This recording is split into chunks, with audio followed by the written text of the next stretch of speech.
I heard my daughter's voice message and what she said about her husband shocked me still remember that night. It was late and the house was quiet, except for the faint hum of the refrigerator in the kitchen. I had just finished cleaning the living room and was about to head to my room when my phone buzzed softly on the counter. It was my daughter. I didn't think much of it at first. She often sent voice messages. But that night, something felt different. I picked up the phone and saw her name flashing on the screen. She had sent a voice message and I hesitated. Normally, I wouldn't listen to her messages meant for her husband. But a strange feeling made me press play. Her voice came through, soft, almost whispering. At first, it sounded like any normal message sweet, casual, talking about her day, her husband, and plans for tomorrow. But then there was a pause, a quiet sigh, and my stomach dropped. Her tone changed. It was shaky, nervous, almost like she was hiding something. I leaned closer to the phone, straining to hear. "I don't know how much longer I can do this," she whispered. My heart skipped a beat. That wasn't something you say lightly. I need to tell him the truth. He doesn't understand. He thinks I'm happy, but I'm not. I froze. I couldn't believe what I was hearing. My daughter, my little girl, saying she wasn't happy in her marriage. The words echoed in my head. My hands shook as I held the phone closer, listening carefully. Every tiny sound, every breath she took, felt like it was being pressed into my chest. Her voice broke again. "I'm scared. I don't want to hurt him, but I can't keep lying. What if he reacts badly?" The words pierced me. I couldn't imagine her hurting or being hurt. But there was more beneath the surface. Something in her tone told me that it wasn't just a normal marital problem. There was fear. Deep, trembling fear. I glanced around the empty house, suddenly feeling uneasy. The soft ticking of the wall clock sounded louder than usual. The wind outside rattled the windows, and I could almost hear shadows moving in the corners of the room. I told myself it was just my imagination. But the uneasy feeling wouldn't go away. Her voice continued, and my chest tightened. "I just wish someone would understand. Someone I can trust. Please, God, let him not be angry when I tell him." A knot formed in my stomach. My mind raced with questions. What had happened between them? Why hadn't she told me before? And most importantly, was she in danger? I wanted to stop listening, to push the phone away and forget what I had just heard. But I couldn't. Something inside me needed to know more, to understand the truth hidden in her trembling words. Suddenly, I heard another sound, my daughter's husband, outside in the hallway, fumbling with the keys. I froze, panic surging through me. I hadn't expected him to come home this early. My hand tightened on the phone. If he heard me listening, if he knew I'd heard her, I didn't know what would happen. The soft footsteps grew louder. And then, just as I was about to hide the phone, her voice whispered one last sentence before the message ended. "I'm afraid he's not the man I thought he was." My heart stopped. Those words lingered in the air like a warning. Something was very wrong. And I had just heard the first piece of a puzzle I wasn't ready to solve. I slowly set the phone down, my hands trembling. I could feel my pulse in my throat. Every shadow in the room seemed to move, every creak of the floorboards making me jump. I needed answers, but I knew I had to be careful. One wrong move and everything could change. And that's when I heard a soft click. Like a door opening somewhere in the house. I held my breath, straining to listen. Was it him? Was it someone else? My mind raced.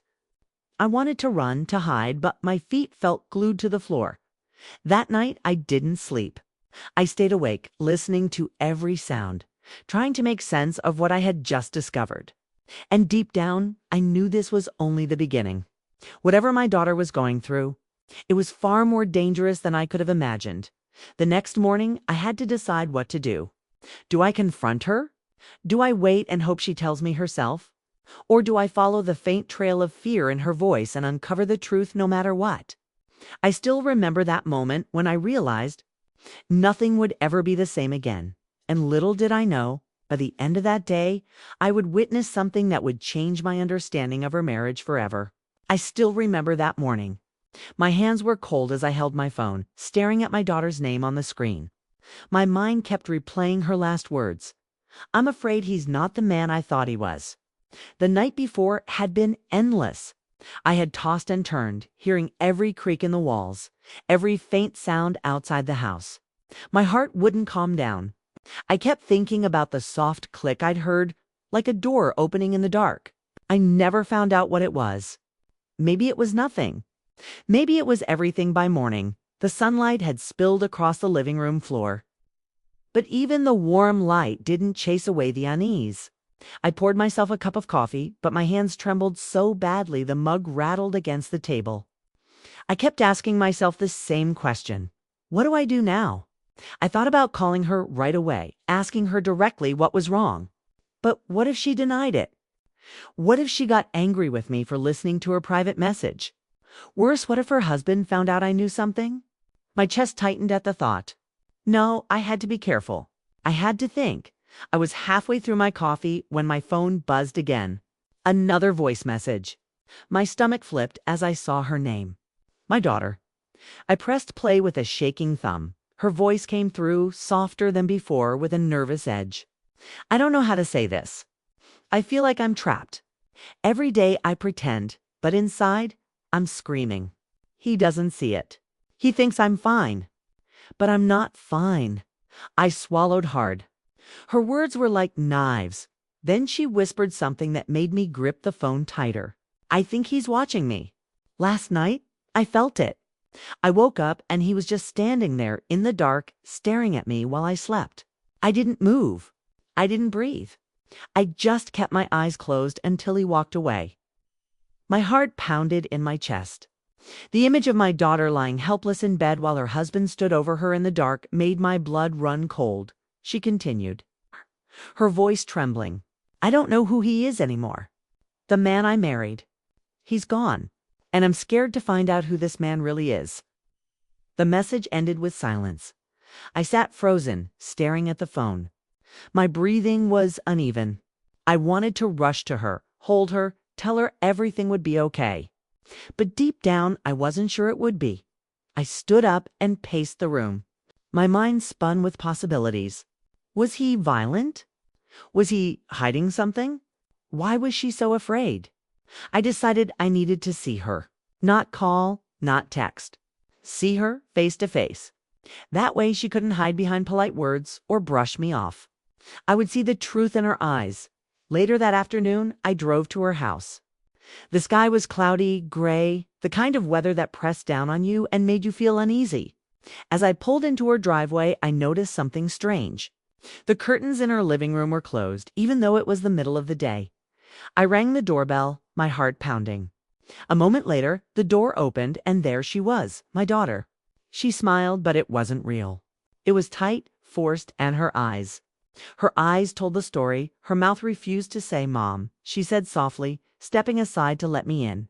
Inside. The air felt heavy. The house was too quiet to still. I looked around, noticing little details. A picture frame on the wall was tilted, like it had been bumped.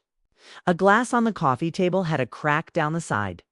And then I saw a small bruise on her wrist, half hidden by her sweater sleeve. My throat tightened. "How are you?" I asked, my voice shaky. "I'm fine," she said quickly, too quickly.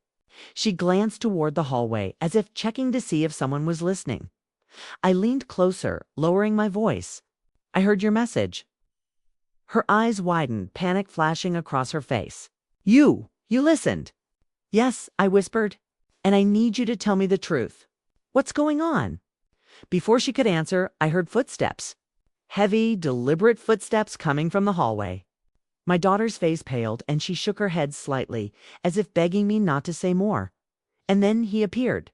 Her husband. He stood in the doorway, tall, with a strange look in his eyes. He smiled, but it didn't reach his face. Well, what a surprise. I didn't know we had company today. His voice was calm, almost too calm. I forced a smile, though my heart was racing. Just thought I'd stop by to see my daughter.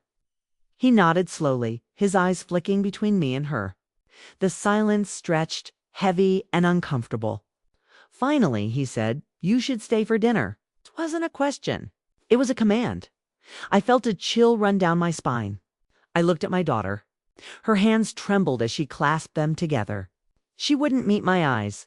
Something was very wrong in that house, and I knew I couldn't leave her there alone. But as I sat down at the table that evening, with him watching us closely, I realized something terrifying. I wasn't just visiting my daughter. I had just stepped into the middle of her nightmare, and before the night was over, I would see something that made my blood run cold. I still remember that dinner. The way the light above the dining table flickered slightly, as if the bulb itself was nervous. The air was thick, heavy, like the walls themselves were holding their breath. I sat there across from my daughter, my hands gripping the fork so tightly my knuckles turned white. While her husband sat at the head of the table. He smiled too much, but there was no warmth in his eyes. The plates clinked softly as he served the food roast chicken, vegetables, a bottle of wine already open. On the surface, it looked like a normal family dinner. But beneath it all, there was something unnatural. The silence between words, the way my daughter's hands shook as she passed me the bread, the way his eyes never left us for too long. I forced myself to speak, to break the tension.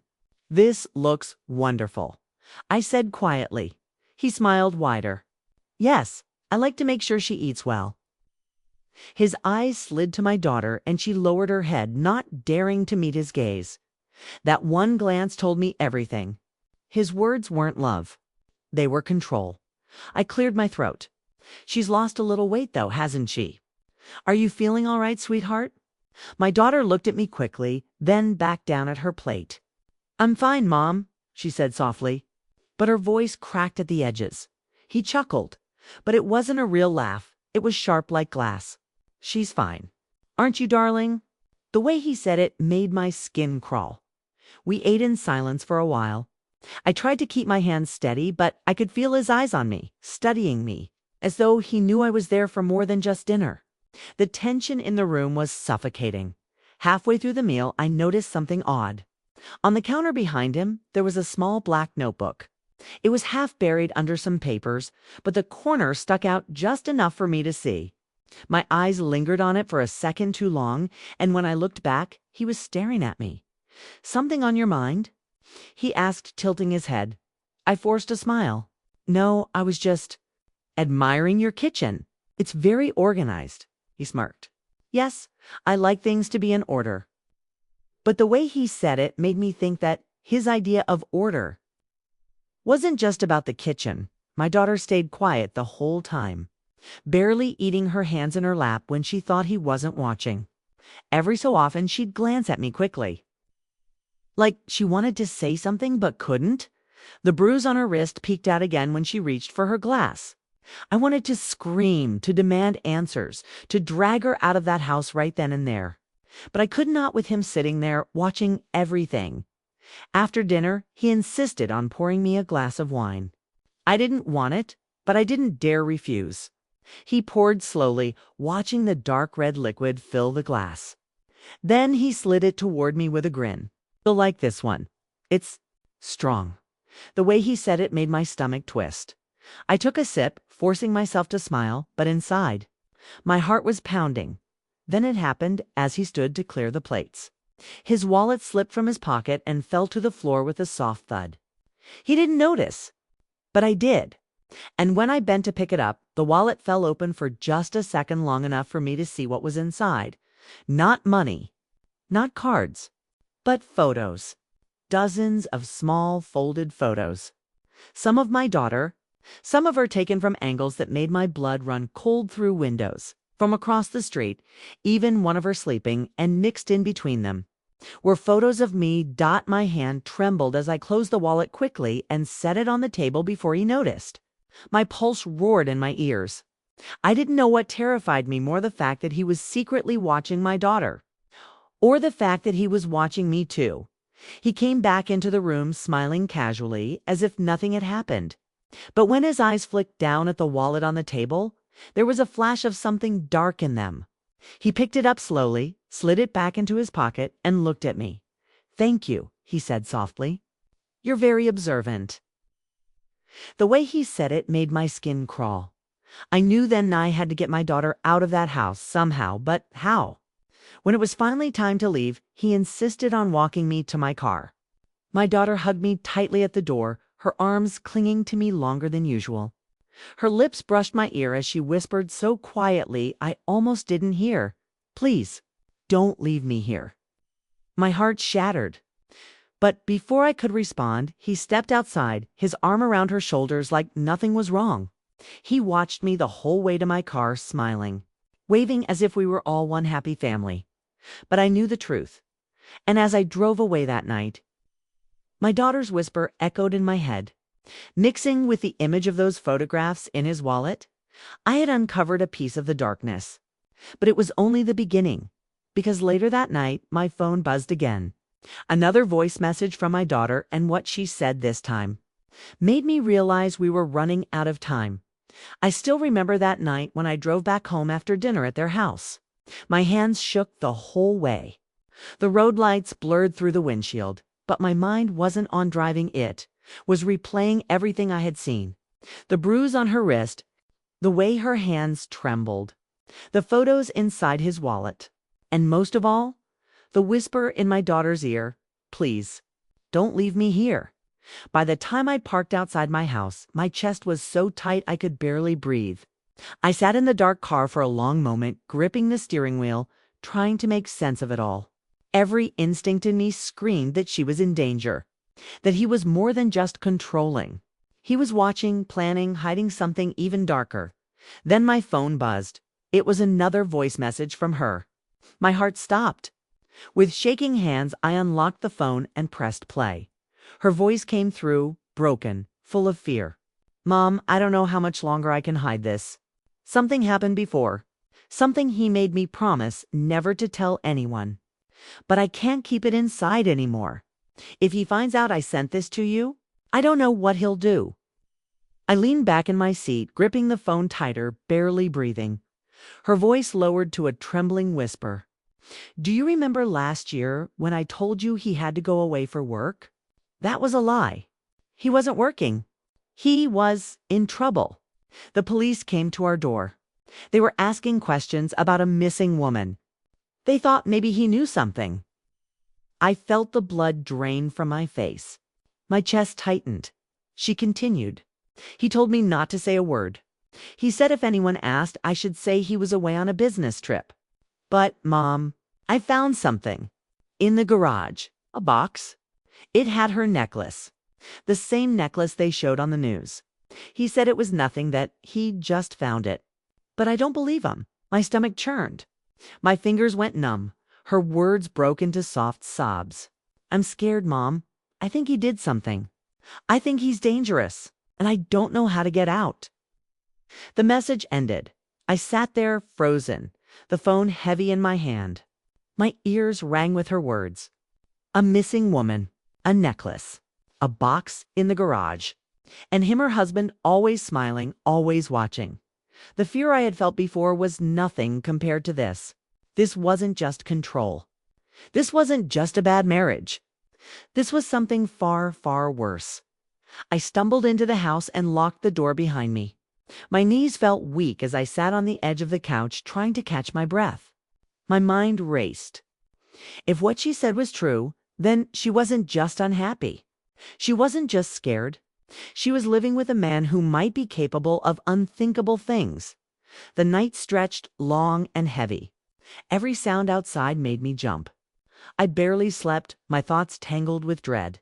When the first light of morning broke through the blinds, I knew one thing for certain: I couldn't stay silent.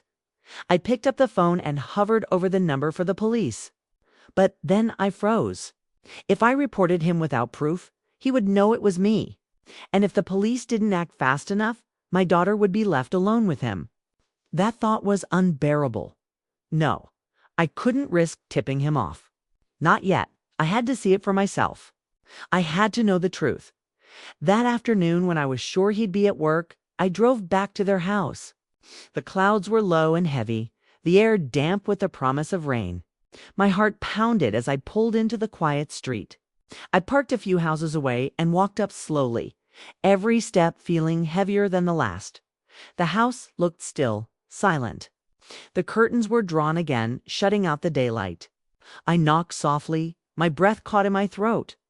A moment later, the door opened just a crack. It was her. My daughter. Her eyes widened when she saw me, and for a moment she looked relieved. But then fear flashed across her face. "Mom, what are you doing here?" She whispered sharply. "I need to see you," I whispered back. "Please, let me in." She hesitated, glancing over her shoulder, before pulling me inside quickly and closing the door. The air inside was heavy, almost suffocating. She led me to the kitchen, her hands trembling. "You shouldn't be here," she said, her voice breaking. "If he comes home and finds you—" "I know," I said quickly, holding her hands. "But I had to come. I heard your message. You don't have to face this alone. Show me, please. Show me what you found." Her eyes filled with tears. For a long moment, she didn't move. Then she nodded, her shoulders sagging with the weight of it all. "Come with me," she whispered. She led me through the hallway, down a set of narrow stairs to the garage. The air grew colder, the light dimmer. My heart thudded with every step. She walked to a corner behind some old boxes and tools, and crouched down. Her hands shook as she pulled out a small wooden box. She placed it in my hands, her eyes wide with fear. I opened it. Inside was a necklace. A silver chain with a small charm, dull and worn. But I recognized it instantly. I had seen it before on the news. Hanging from the neck of a woman whose face was printed under the word "missing." I dropped the box, my breath catching. My daughter covered her mouth, tears spilling down her cheeks. "Mom," she whispered, "what if he knows we found it?" Before I could answer, the sound of a car engine rumbled outside. Tires crunched against the gravel driveway. He was home. I still remember the sound of those tires crunching on the gravel outside the house. It was low, steady, unmistakable. My daughter's eyes went wide, her hands clutching the edge of the box so tightly her knuckles turned pale. For a heartbeat, we both froze, too afraid to breathe. "He's home," she whispered. Panic surged through me. My throat tightened, my pulse hammering in my ears. We were standing in the garage, the box with the necklace lying open between us. If he saw us here, if he found us with that box, we wouldn't have time to explain. And even if we tried, what explanation could there be? I grabbed her hand. "We need to hide it now." She scrambled, picking up the necklace with shaking hands, slipping it back into the box. Her fingers fumbled, almost dropping it. I snatched the box from her and shoved it behind a stack of dusty paint cans in the corner, burying it under rags. My heart thudded so loud I swore he could hear it through the walls. The sound of the car door slammed outside. Heavy, sharp, final. "Mom," she whispered again, her face pale as paper. "He can't see you here. He'll know something's wrong." The front door creaked open upstairs. His voice carried faintly down the hall. "Darling, I'm home early." Every muscle in my body locked. My daughter grabbed my arm, pulling me toward a side door that led into the backyard. "Go," she hissed. "Please, Mom, before he sees you." But I couldn't move. My feet felt glued to the cold cement floor. The thought of leaving her alone with him, knowing what I had just seen, knowing what he might do, it tore me apart. Her eyes pleaded with me. "If he finds you here, it'll be worse. Please, go." The footsteps were coming closer now. Slow, steady, deliberate. I forced myself to move, each step heavy, my body trembling. She pushed me toward the side door, opening it just enough for me to slip out. I turned back once, just for a second, and saw the terror in her eyes. "I'll call you," she mouthed. Then she shut the door behind me. I stumbled into the backyard, the cool air hitting me like a wave. My legs felt weak, my breath ragged as I crouched behind a tree, peering through the window. Through the glass, I saw him step into the garage. His figure filled the doorway, tall and sharp, his shadow stretching across the floor. He paused, scanning the room slowly, his eyes sweeping over the shelves, the floor, the corners. My heart stopped. For a moment I thought he saw the box. My body froze. every nerve screaming. But then he looked at my daughter instead. "What are you doing down here?" His voice was calm, almost casual, but there was something underneath. Something sharp. She forced a smile, her voice too light, too quick. "Just looking for some old paintbrushes. I thought I'd do a little fixing up." His eyes lingered on her face for a long, heavy second. Then, slowly, he smiled. "Always so busy," he said softly. "You're perfect." The words sent a chill crawling down my spine. He turned, walking back toward the kitchen, his steps echoing up the hallway. My daughter stayed frozen in place for a moment, then she leaned against the wall, her shoulders sagging with relief. I wanted to burst in, grab her, drag her out of that house. But I couldn't, not yet. Not without a plan. Not without knowing how far he'd go. I waited until I heard him moving upstairs. The sound of a closet door shutting before I slipped quietly away from the yard and back to my car. My hands were shaking so badly I dropped the keys twice before I managed to start the engine. As I drove away, the image of that necklace burned in my mind. My daughter's voice echoed in my head. "I think he did something. I think he's dangerous." Dangerous wasn't enough. Dangerous didn't even begin to cover it. That night, I sat in the dark of my own living room, staring at my phone, waiting for her to call. Hours passed. Shadows grew long, the night pressing heavy around me. Finally, close to midnight, my phone buzzed. Another voice message. Her voice was shaky, barely more than a whisper. "Mom, he knows something's wrong. I can feel it." Tonight, he kept asking me strange questions. He kept staring at me, smiling, but not saying anything. Like he was waiting for me to confess something. She paused, breathing hard, then said the words that made my stomach turn. "Mom, I think he knows I told you. I think he knows everything." The message cut off. I dropped the phone, my breath catching in my throat. My chest tightened until I could barely inhale.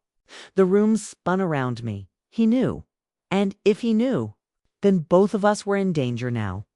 I still remember the silence of that night.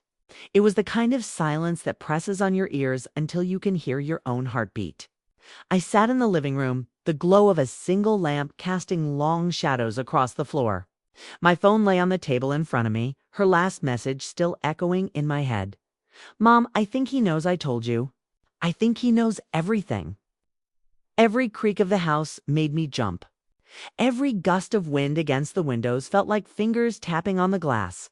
I told myself to calm down, to breathe, but the unease wouldn't leave me. And then came a knock at the door. Not loud, not frantic, just slow, steady. 3 knocks stopped. My body went cold. I sat frozen on the couch, staring at the door as if it might open on its own. My breath caught in my throat. I told myself it could be anyone, a neighbor, a delivery. But deep down I knew. My hands trembled as I rose and crept toward the door. Each step felt heavy, like I was walking through water. When I reached it, I pressed my eye to the peephole. And there he was, her husband, standing on my porch. He wasn't smiling this time. His face was still, expressionless, his eyes fixed straight ahead. He stood so close to the door it felt like he was listening to my breathing through the wood. I stepped back quickly, my heart racing so hard I thought it might give me away. My back hit the wall and I stood there, frozen. The knocks came again. Slow, steady. "Ma'am." His voice called softly, almost polite. "I know you're there." I pressed a hand over my mouth to keep from gasping. "You left so quickly the other day," he continued. "I thought I'd come by. We didn't get a chance to really talk." His tone was calm, but there was something underneath. Something sharp. "I just want to clear the air," he said. "May I come in?" My body screamed no. Every instinct told me not to open that door. I stayed silent, hoping he'd think I wasn't home. The silence stretched. For a moment I thought maybe he had gone. I crept forward just enough to peek through the peephole again. He was still there, but now he was smiling. That same smile I had seen at dinner, wide, cold, empty. And then he leaned closer to the door. So close I could see the lines around his eyes. "I know you've been talking to her," he whispered. My blood ran cold. I stumbled back, nearly tripping over the rug, my chest tight with panic. He knew, he knew. The knocks stopped. The porch light flickered once, then steadied. I stood there in the silence, shaking, straining to hear then footsteps. Slow, deliberate, walking away from the door. I waited. 1 minute, 2, 5. My heart still raced, but the street outside was quiet again. I thought maybe he had left. Maybe he had given up. I forced myself to move toward the window, pulling the curtain back just an inch. The street was empty. His car wasn't there. Relief washed over me in shaky waves. I slumped against the wall, breathing hard, my body trembling from head to toe. But when I turned away from the window, something caught my eye. On the porch, just under the glow of the light, was an envelope. Plain white, with my name scrawled across the front. I didn't remember hearing him drop it. I didn't remember hearing anything at all. My hands shook as I opened the door just enough to snatch it up before quickly locking it again. I carried it to the table, my breath shallow, my stomach twisting. I tore it open. Inside was a single photograph. It was of me, taken through the window at night. In the picture, I was sitting on my couch in the very room I was standing in, now completely unaware that someone had been outside. Watching, my knees went weak. The photograph slipped from my hands and fell to the floor, and then my phone buzzed again. Another voice message from my daughter. Her voice was panicked, shaking. "Mom, something's wrong. He keeps asking me questions. He knows I said something, please. I think he's planning something. I don't know what to do." Her voice broke into a sob before the message ended. I bent down slowly, picking the photo back up with trembling fingers. My reflection in the glass frame on the wall stared back at me, pale, wide-eyed, terrified. He wasn't just watching her. He was watching me too, and now I realized with a sickening certainty he was letting me know it. I still remember the heavy dread in my chest that morning. I had barely slept. Every time I closed my eyes, I saw that photograph me inside my own home, unaware that he had been watching. My daughter's last desperate message echoed in my ears. "Mom, he knows, I told you. He's planning something." The sun had risen, but the daylight didn't bring me peace. If anything, the fear felt sharper, clearer. I called her again and again. No answer. The ringing was endless, but her voice never came. By mid-morning, I couldn't sit still any longer. I grabbed my keys with shaking hands and drove straight to her house. The closer I got, the heavier the silence felt inside the car. My fingers clenched the steering wheel so hard my knuckles were white. When I pulled up to her street, my stomach dropped. Her car was still in the driveway. The blinds on the windows were half open, moving slightly with the breeze. Everything looked ordinary, but I knew it wasn't. I got out slowly, each step toward her front door feeling like it was pulling me into a nightmare. My hand hovered over the doorknob. That was when I saw if the door wasn't shut. It was open just an inch, swaying softly. I whispered her name, my voice breaking. No answer. I pushed the door wider and stepped inside. The house was quiet. Too quiet. The kind of quiet that feels wrong. Like the air itself is holding its breath. The living room looked normal, her throw blanket on the couch. A mug still sitting on the coffee table, half full. But something felt off. The air was thick, heavy, carrying a faint metallic smell that made my stomach twist. "Sweetheart?" I called, my voice trembling. Nothing. I moved deeper inside.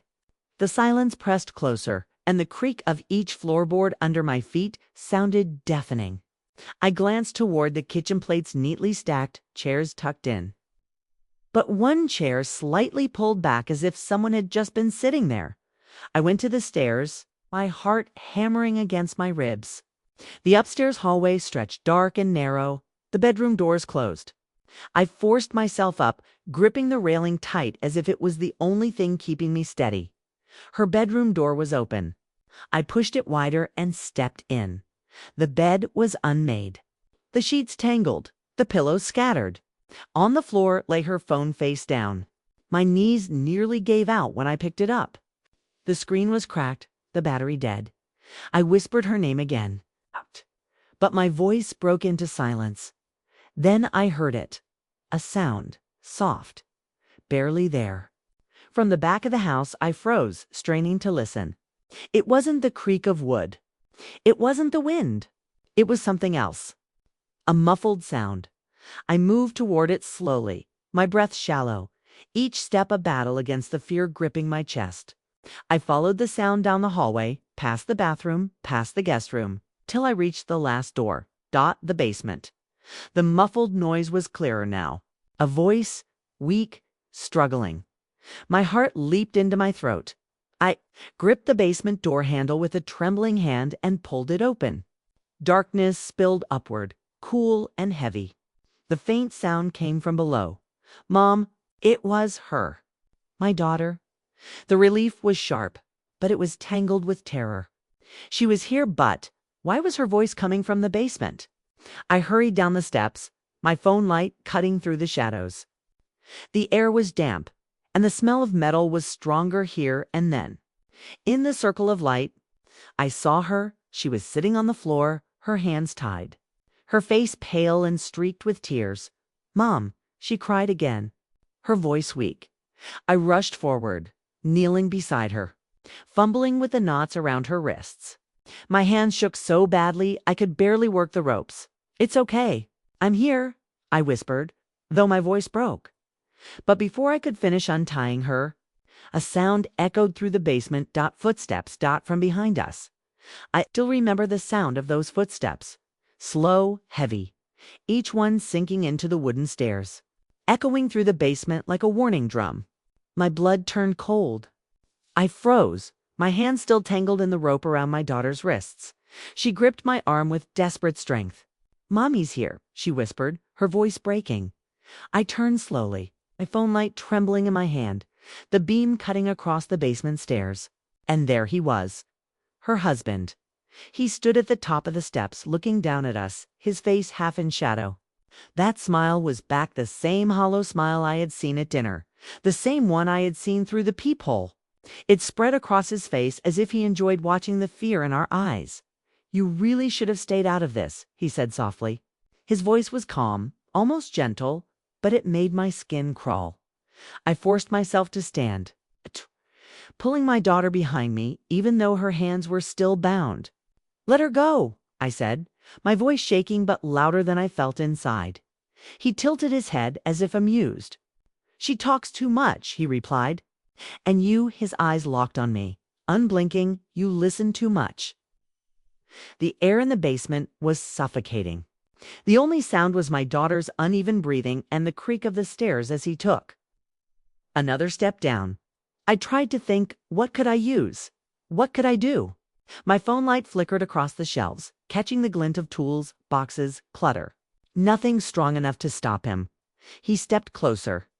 Do you know what it's like, he said quietly, to have everything under control, and then someone starts asking questions, whispering behind your back? His smile faded, his eyes narrowing. It makes me angry, my daughter whimpered, pulling on my arm, but I held my ground. My heart was slamming against my ribs so hard I thought it might break me from the inside. You don't have to do this, I said, trying to keep my voice steady. We won't say anything. Just let her go. He laughed then. A low, bitter laugh that echoed off the basement walls. You think I believe that? After what I already heard. My stomach dropped.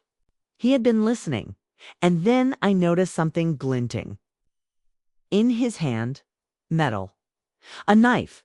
The air seemed to vanish from the room. He ran his thumb slowly along the blade, his eyes never leaving mine. You should have ignored that message, he whispered. Now it's too late. He took another step down. I grabbed the nearest thing I could reach, a rusty wrench from the shelf. My hands trembled so badly I could hardly hold it, but I raised it anyway. Putting myself between him and my daughter, his smile widened again. Do you really think you can stop me? For a moment, everything froze. The air was thick with the smell of dust and fear. My daughter's sobs filled the silence. And the dim light flickered against the walls, and then his phone buzzed. He stopped. The sound broke the tension like a crack of lightning. He glanced at the screen, frowning. His grip on the knife loosened slightly. He didn't answer it. He just stood there, staring at whatever was on the screen. His face changed, Donger, melting into something darker. And then, without a word, he turned and climbed back up the stairs. The door slammed shut behind him. The basement was silent again, except for the sound of my daughter crying and my own heart pounding in my chest. I dropped the wrench and rushed back to her, my fingers fumbling at the knots until they finally came loose. She collapsed into my arms, shaking violently. "We have to go," I whispered, pulling her up. "We can't stay here." But when we reached the basement door and pushed it wouldn't budge. It was locked. We were trapped. I still remember the sound of that lock clicking shut above us. It was like the walls themselves had closed in. My hands shook as I pounded against the wooden door, my voice cracking. "Open this. Let us out." But there was no reply. Only silence. And then the footsteps started. Slow, heavy, measured pacing across the floorboards above our heads. My daughter clutched my arm so tightly her nails dug into my skin. Her eyes were wide, filled with terror. We listened as the steps moved back and forth, pausing sometimes, then starting again. It was deliberate. He wanted us to hear him. He wanted us to know he was still there. Then came another sound, a long, scraping noise. The unmistakable sound of furniture being dragged across the floor. First one chair, then another, then something heavier. The noise rumbled through the ceiling, dust falling in little puffs above us. "What is he doing?" My daughter whispered, her voice trembling. I didn't answer. I couldn't. My throat was dry, my chest tight with fear. The dragging stopped. For a moment, silence. And then 3 sharp knocks on the basement door from his side. We both jumped. My daughter letting out a stifled cry. His voice came calm and steady. "You're not going anywhere." I felt my knees weaken. My daughter clung to me. "Mom, what do we do?" I scanned the basement, desperate. The dim light from my phone barely cut through the shadows. Boxes, tools, old paint cans, concrete walls. No windows. Just the door at the top of the stairs. We were trapped. The footsteps began again. Slow, circling. Every step above us was like a clock ticking down. I pulled my daughter toward the far wall, away from the door, whispering, "Stay quiet. Stay low." We sat there in the shadows, trying not to breathe too loudly. My heart felt like it was going to explode from my chest. Then the dragging noise returned. This time heavier, longer. And suddenly, something sharp pierced through the ceiling. I gasped and pulled my daughter back as a long nail pushed down through the wood above. Then another, then another. He was hammering something into the floorboards. A chill ran through me as I realized he was sealing us in. The pounding of the hammer echoed through the basement. Each strike felt like it was driving hope further away. My daughter shook her head, tears spilling down her face.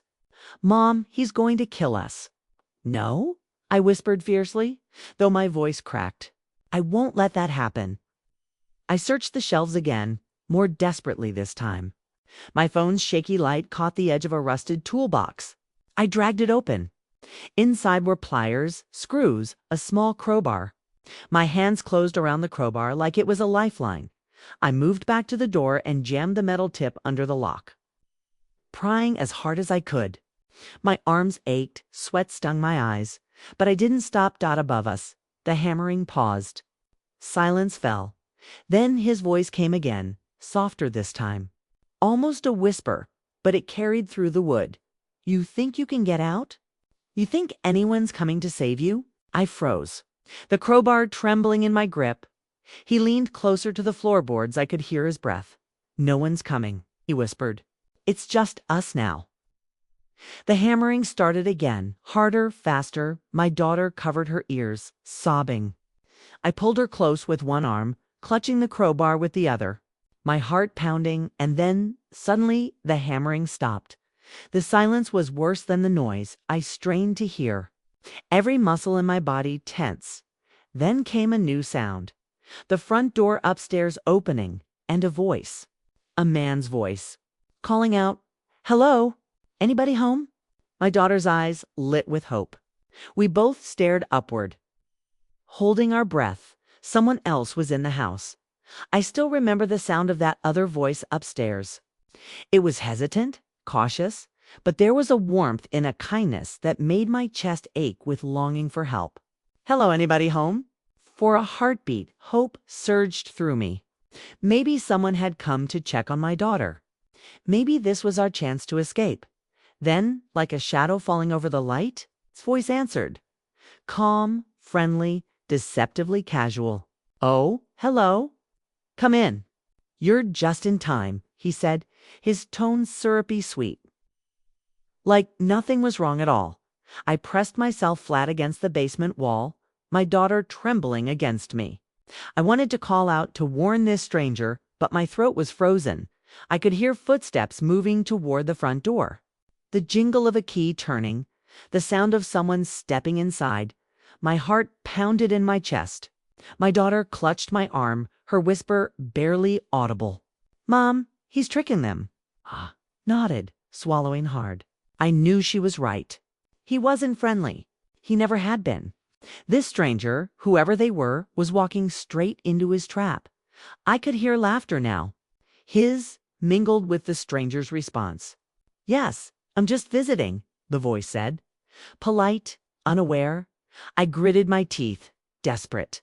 We were trapped, basement locked, the man with the knife upstairs. There was no time, no space to plan. Then, through the floorboards above, I could hear him moving toward the stairs. Step by step. I could picture him leaning over, smiling, welcoming the visitor into the house. The thought made bile rise in my throat.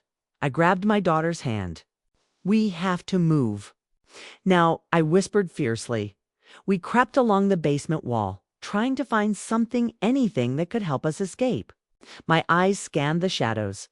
Boxes, tools, rags. The old furnace at the back of the basement. I glanced at the small window near the top, just above my head. It was locked, but maybe, just maybe, we could pry it open, dot the footsteps above, paused, and then his voice called down the stairs.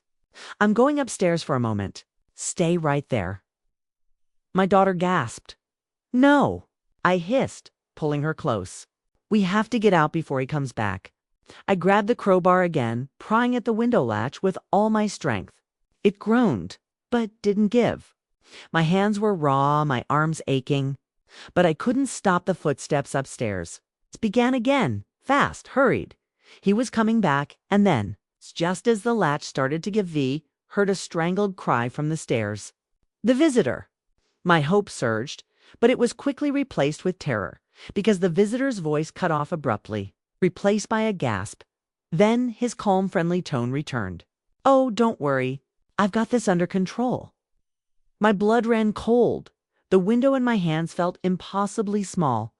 The latch was almost free. But I knew if we didn't act now, we'd lose any chance of escape. I gritted my teeth, whispering to my daughter, "On 3. We run for it." We counted silently in our heads. 1, 2, 3. I yanked the window open, the metal screeching, and grabbed her hand. But just as we were about to climb through, the basement door rattled violently. He knew. I still remember the pounding of my heart as the basement door shook violently. The sound of his anger filled the room, sharp and suffocating. He was coming down, step by step. The knife in his hand glinted in the dim light from my phone, its reflection a promise of danger. My daughter clung to me so tightly her nails dug into my arm. "Mom, we can't. We'll never get out." I shook my head fiercely. "Yes, we will. Trust me. We have to try." The window was just within reach. The latch finally gave with a metallic snap. My arms burned, my hands raw from the effort, but I pulled it open just enough to squeeze through. "Go, now," I whispered, urging her. We crawled toward the window, but the basement suddenly shook with his footsteps. The first step landed hard on the bottom stair. Then another. Then another closer and closer. I grabbed her hand and shoved her through first. She fell onto the grass outside, crying, but safe for the moment. I followed, slipping and scraping my arms against the concrete. My heart was hammering so loudly I thought he would hear it. It's from inside Dot, and then he was there at the window. His face twisted with rage, the knife flashing. "You think you can escape me?" he yelled. I scrambled backward, dragging the crowbar with me. I swung at the edge of the window as he lunged. The blade caught in the frame, scraping dangerously close to my shoulder. Pain shot through me, but I didn't stop. I forced myself through the remaining space and fell onto the wet grass outside. My daughter was already moving, running down the narrow side yard. I ran after her, my body screaming from exertion, my lungs burning. But adrenaline pushed me forward. We could hear him behind us. The sound of the knife scraping against the wall, the footsteps pounding the ground, the angry shout calling our names. "Stop! You can't get away!" I glanced around. There was a chain-link fence at the end of the yard, barely tall enough to climb. I yanked my daughter toward it. She hesitated, fear paralyzing her for a second. I whispered fiercely, "Now. Climb! You can do it." She scrambled up first, trembling, then reached down to pull me up. I grabbed her hand, planting my feet, using all my strength to hoist myself over the fence. We dropped to the other side, bruised and panting. The street was quiet. Cars drove by, unaware of the terror that had just escaped the house. We didn't stop running. Every shadow felt like him, every creak of the sidewalk a step closer to danger. Finally, we reached my car. I threw the doors open and we scrambled in, locking them behind us. My daughter sobbed into my shoulder, shaking uncontrollably. I started the engine and hit the gas. We didn't look back. But even as we drove away, I knew the nightmare wasn't over. He would come for us. He had too, and deep down a chilling thought gnawed at me. The photograph. The messages.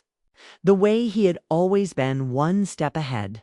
He knew we had discovered his secret, and whatever he had planned next, it wouldn't end easily. I still remember the cold realization that washed over me that morning. We couldn't hide forever. The messages, the photographs. The sound of his footsteps in our heads, they were constant reminders that he was out there, always watching. We had to act. We had to end this. I turned to my daughter, whose eyes were red and swollen from crying. "We need a plan," I whispered.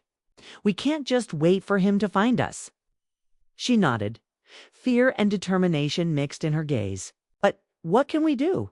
He's always one step ahead," swallowed hard. "We'll lure him. We'll make him think we're helpless, and then we'll take control." We spent hours talking, carefully mapping out what we could use, what weapons we could find, how to make a safe space. The car was too exposed, too obvious. We needed somewhere isolated, somewhere we could defend ourselves if he came by late afternoon. We had decided on an abandoned storage unit a few blocks away. It was small, dusty, and cramped, but it had only one entrance. If he tried to follow, we could trap him inside. We drove slowly, trying not to attract attention. Every shadow seemed like him. Every passerby felt like they could be an accomplice. My hands gripped the steering wheel so tightly it was painful. When we arrived, we unloaded the few supplies we had: flashlight, crowbar, my phone, and some basic first aid. My daughter stayed close, trembling. But I could see a spark of hope in her eyes. We set up the storage unit carefully, barricading the entrance with heavy boxes. I whispered, "This is it. You wait, and when he comes, we act." Hours passed. Silence stretched like a taut wire. My nerves were raw, every sound making me jump. Then my phone buzzed, an unknown number. I hesitated, then answered. "I'm closer than you think," he said, his voice calm, chillingly calm. "I know where you are. I can see you. You can't hide from me." I dropped the phone, my hands shaking violently. My daughter sobbed into my shoulder. He didn't need to come inside yet. Just knowing he could was enough. He was always watching, always planning. We spent the rest of the night in that cramped storage unit, listening to every creak outside, every distant footstep. Each noise made our hearts pound faster. Each shadow felt like him, and all I could think was this: we were running out of time by dawn. Exhaustion had set in, but we knew we couldn't wait any longer. We had to face him. We had to end this before he struck again. I gripped my daughter's hand, whispering, "When he comes, we fight. We survive together." Her nod was firm. She wasn't just my daughter anymore. She was my partner in this. Battle. We waited. And then we heard it. The sound of footsteps. Approaching, slow, heavy, deliberate. He was coming. I still remember the sound of his footsteps echoing. In the empty storage unit, slow, deliberate. Every step sending a shiver through me. My daughter and I pressed ourselves behind the barricade of boxes, hearts hammering in unison. The door creaked, and then it opened. He stepped inside, his eyes scanning the room, taking in the shadows, the boxes, the faint light of our flashlights. His knife glinted in the dim light. But there was no immediate rush. He moved with a predator's patience, a cold, measured confidence. "You think you can trap me?" he said softly, almost amused. "You think hiding in a little shed can stop me?" I swallowed hard. "We're not hiding," I said, my voice shaking but louder than I felt. "We're ready. We're not afraid of you anymore." He tilted his head, a slow, mocking smile spreading across his face. "Is that so?" My daughter stepped forward slightly, trembling but determination in her eyes. "You're done," she said. I felt a surge of pride and fear all at once. She wasn't just a child anymore. She was standing up for herself, standing up for both of us. He laughed then, low and cruel. "You're brave, foolishly brave," he said, stepping closer. "But bravery won't save you." I gripped the crowbar tighter, ready for him to come at us. My daughter held a small flashlight like a weapon. We had no other tools, but we had each other. The air was thick with tension, almost electric. I could feel every muscle in my body ready to spring, every nerve on fire. He lunged. I swung the crowbar instinctively, catching him on the side of the arm. He hissed, but didn't stop. He swung the knife toward us, and I ducked just in time. Sparks of fear exploded through me, but I stayed focused. My daughter screamed and threw the flashlight at him. It hit him squarely in the chest. He staggered back slightly, surprised. That gave me the opening I needed. I swung the crowbar again, this time connecting with his shoulder. He grunted, stumbling backward. We bolted for the door, but he recovered quickly, grabbing for the knob. I pushed my daughter ahead and slammed the barricade against him, buying us precious seconds. The struggle was chaotic, every movement desperate. I could hear his heavy breathing, the scrape of metal against metal, the thump of our hearts, and then the sound of sirens in the distance. Someone had called the police. Someone was coming. He froze, his eyes narrowing. Rage and panic flickered across his face. "This isn't over," he hissed. But we didn't wait to hear more. We ran. We bolted out of the storage unit into the street, gasping for air, adrenaline fueling our flight. The police arrived moments later, surrounding him, shouting orders. He didn't resist at first, but then realized he was trapped. The knife clattered to the ground as they moved in. I sank to my knees, holding my daughter tightly. Tears streamed down both our faces. Relief, terror, and exhaustion all collided in one overwhelming wave. We were safe. For now, but I knew deep down we would never forget that fear. We would never forget how close it had come. I still remember that first moment of silence after the chaos ended. The sirens faded, leaving the street quiet except for our ragged breathing. My daughter and I sat on the curb, holding each other tightly, feeling the tremors of fear slowly ease. For hours afterward, we stayed close, unable to speak. Words felt meaningless.